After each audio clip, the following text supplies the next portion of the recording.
एक दिन माता पार्वती ने भगवान शिव से विनम्र निवेदन किया, महादेव, संसार में हर व्यक्ति किसी न किसी रूप में शांति और सिद्धि की तलाश करता है, लेकिन अधिकांश लोग भटक जाते हैं। कृपया मुझे वह ज्ञान दें जिससे आत्मा की शांति और साक्षात्कार सहजता से प्राप्त हो सके। भगवान शिव मुस्कुराए और बोले, प्रिय पार्वती, ध्यान के अनगिनत मार्ग हैं, परंतु उनमें से कुछ ऐसे हैं जो अत्यंत प्रभावी हैं। मैं तुम्हें एक ऐसी विधि बताऊंगा जिसमें श्वास और साधना के माध्यम से भैरवी स्थिति का अनुभव किया जा सकता है। यह विधि न केवल साधक की चेतना को उच्चतर स्तर पर पहुंचाती है, बल्कि उसे जीवन के हर पहलू में सफलता और शांति का वरदान भी देती है। इस प्रकार भगवान शिव ने पार्वती को विज्ञान भैरव तंत्र के 112 ध्यान मार्गों का ज्ञान दिया। इनमें 111वीं श्वास की विधि को महादेव ने स्वयं अपनाया और इसे भैरवी स्थिति का परम साधन बताया। आज हम इस दिव्य और रहस्यमय श्वास साधना को समझने जा रहे हैं। नमस्कार मित्रों, यदि आप भी भगवान शिव के अनन्य भक्त हैं तो कमेंट में ओम नमः शिवाय अवश्य लिखें। विज्ञान भैरव तंत्र में ध्यान के कुल 112 पथ बताए गए हैं, लेकिन उनमें से 111वीं विधि श्वास पर आधारित एक ऐसी प्रक्रिया है जिसे सबसे सरल, प्रभावशाली और सकारात्मक ऊर्जा मैनिफेस्टेशन के लिए अत्यधिक उपयुक्त माना जाता है। इस पद्धति की विशेषता इतनी अद्भुत है कि स्वयं भगवान शिव इसका अनुसरण करते हैं। शिव इसे स्वस स्वस योग्य गति विरोध सुअंतर भैरवी स्थिति कांत कहकर संबोधित करते हैं। इसका अर्थ यह है कि श्वास सांस लेने और प्रश्वास सांस छोड़ने के मध्य का विराम एक विशेष स्थिति है जिसे भैरवी स्थिति कहा गया है, और इसमें एक गहरी और दिव्य अनुभूति का अनुभव किया जा सकता है। जीवन का आरंभ और अंत सांसों के साथ होता है। इसी कारण सांसें जीवन का प्रतीक मानी गई हैं। सांसों के माध्यम से ही जीवात्मा अपनी चेतना को व्यक्त करती है, चाहे वह पशु हो, मानव हो या देवता। श्वासों के परिवर्तन से जीवन के स्तर और चेतना की अवस्था में भी बदलाव आता है। गहरी और उच्चतर श्वासें व्यक्ति को दिव्य स्तर की ओर ले जाती हैं, जबकि निम्न स्तर की श्वासें उसे अधोगति की ओर ले जाती हैं। इंसान इन दोनों के बीच स्थित होता है। यदि वह श्वासों को और गिरा ले तो जीवन नरकमय हो सकता है, लेकिन यदि श्वासों का स्तर ऊंचा कर ले तो वही जीवन दिव्यता में परिवर्तित हो सकता है। यह श्वास की ऊर्ध्व स्थिति ही है जहां व्यक्ति अपने विचारों को भौतिक जगत में साकार कर सकता है, जिसे मैनिफेस्टेशन कहते हैं। तो प्रश्न यह है कि ऐसी कौन सी विधि है जो हमें श्वास के उच्चतम स्तर तक पहुंचा सकती है।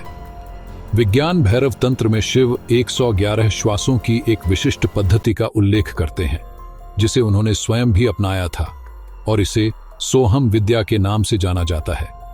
यह विद्या श्वासों की एक अद्वितीय लय और प्रवाह पर आधारित है, और इसका अभ्यास दिन में मात्र 111 बार करने से मानव की चेतना में गहरा बदलाव लाया जा सकता है। यह उन्नत चेतना हर इच्छित परिणाम को साकार कर सकती है। सोहम विद्या की जड़ें प्राचीन काल में 3500 से 4000 वर्षों पूर्व की हैं।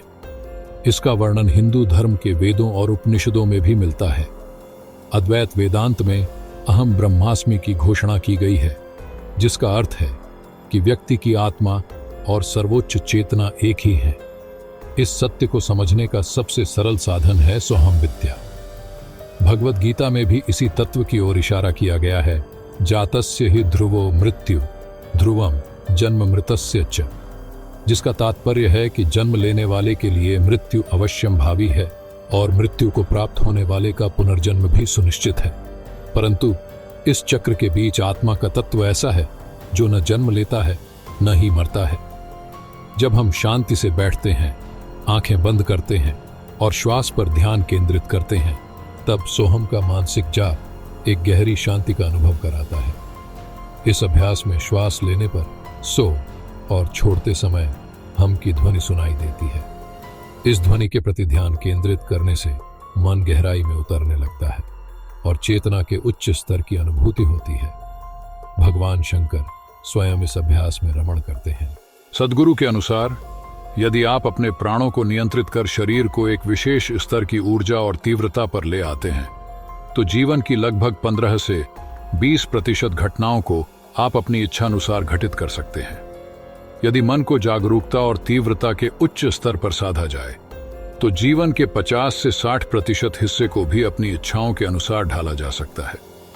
और यदि आपकी ऊर्जा को शिखर तक ले जाया जा सके तो आप अपने जीवन का लगभग 100% हिस्से को अपने अनुकूल बना सकते हैं। हमारे सपनों और लक्ष्यों को हासिल करने के प्रयास में हम सबसे शक्तिशाली साधन को नजरअंदाज कर देते हैं, वह है हमारी सांसें। जब हम गहरी और सही तरीके से श्वास लेते हैं तो हमारा मन स्पष्ट और शांत होता है और ऊर्जा हमारे लक्ष्यों के साथ एकाकार हो जाती है।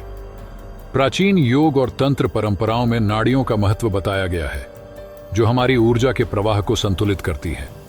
इनमें इड्डा, पिंगला और सुषुम्ना नाड़ियां विशेष रूप से महत्वपूर्ण हैं। इड्डा नाड़ी स्त्री तत्व को प्रदर्शित करती है, जो मन, बुद्धि और शांति का प्रतीक है, जबकि पिंगला नाड़ी पुरुष तत्व को, जो चेतना और क्रियाशीलता का प्रतीक है।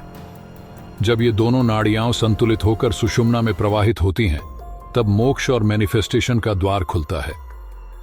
हनुमान जी का चित्र इड़ा और पिंगला के संतुलन का प्रतीक है। भगवान राम, जो चित्र के दाईं ओर स्थित हैं, पिंगला नाड़ी के रूप में चेतना को जागृत करते हैं। माता सीता, जो बाईं ओर हैं, इड्डा नाड़ी का प्रतीक है, जो मन और बुद्धि का प्रतीक है। हनुमान जी एक ऐसे योगी थे जिन्होंने अपनी इड़ा और पिंगला नाड़ियों को संतुलित किया और उन्हें सुषुम्ना में स्थापित कर लिया। हनुमान चालीसा में उल्लेख है, अष्ट सिद्धि नवनिधि के दाता, असबर दिन जानकी माता, जिसका अर्थ है कि हनुमान जी को 8 सिद्धियां प्राप्त थीं। इन सिद्धियों में शामिल हैं अणिमा, जिससे वे अपने शरीर को अणु के समान छोटा कर सकते थे। महिमा, जिससे शरीर को अत्यधिक विशाल बना सकते थे। गरिमा, जिससे अत्यधिक भारी होने की शक्ति प्राप्त होती है।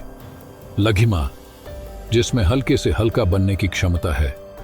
प्राप्ति, जो किसी भी वस्तु को पाने की शक्ति देती है। प्राकाम्य, जिससे इच्छाएं पूर्ण की जा सकती है। ईशित्व, जो समस्त चीजों पर नियंत्रण पाने की क्षमता है।